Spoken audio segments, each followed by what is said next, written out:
एक scientific conference हुई बहुत साल पहले, जहाँ पे दुनिया के शानदार साइंटिस्ट सभी इकट्ठा हुए और साइंस पे चर्चा करने के लिए इकट्ठा हुए। तो उस समय जब देखा गया कि उस समय उस टीम में जितने लोग साइंटिस्ट थे उनमें बहुत कम लोगों को नोबेल प्राइज़ मिला था। लेकिन जब वही कॉन्फ्रेंस 10 साल बाद फिर से ऑर्गेनाइज की गई तो उस साइंटिफिक ग्रुप में लगभग 90% लोगों को नोबेल प्राइज़ मिल चुका था। तो बाद में जब रिसर्च किया गया तो ऐसा देखा गया कि क्या रीजन था इसके पीछे कि ऑल ऑफ सडन इतना चेंजेस आ चुके थे।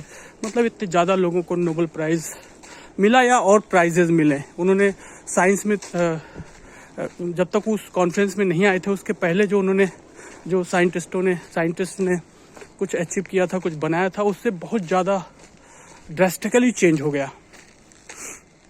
तो जब इसका रीज़न देखा गया तो इसका रीज़न था रेफरेंसेस। जब आपको पता चलता है कि आपके चारों तरफ लोग कितना अचीव कर रहे हैं, क्या अचीव कर रहे हैं, तो वहाँ से रेफरेंस मिलता है आपको। दूसरा चीज़ होती है जब आपको रिक्वायरमेंट होती है तो रेफरेंस काम आता है कि ये चीज़ अचीव किया जा सकता है।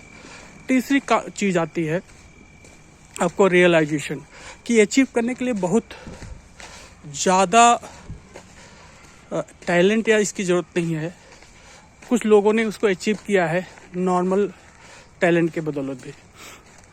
उसके बाद अगर आपके पास रिसोर्सेज है और आपके पास रिस्पॉन्सिबिलिटी लेने की कैपेसिटी है, रियल ग्राउंड ऑपरेशनल कैपेबिलिटी है और रीजन नॉट टू क्विट, अगर आपके पास लौटने का कोई रीजन नहीं है तो आप कुछ भी अचीव कर सकते हैं। जैसे सिकंदर जब कहीं जाता था तो नाव को तोड़ देता था, तो रीजन फॉर नॉट क्विटिंग कर देता था कि लौटना तो है नहीं। इसलिए कहते हैं इसको 7R सिंक्रोनाइजेशन, जिसमें सबसे पहले होता है रेफरेंस, फिर होता है रिक्वायरमेंट, फिर होता है रियलाइजेशन, फिर में होता है रिसोर्सेज और फिर होता है रिस्पॉन्सिबिलिटी, फिर होता है रियल ग्राउंड ऑपरेशनल कैपेबिलिटी और फिर होता है रीजन फॉर नॉट क्विटिंग। इसे कहते हैं 7R सिंक्रोनाइजेशन। अगर 7R सिंक्रोनाइज रहेंगे तो आप कुछ भी अचीव कर सकते हैं। Thank you.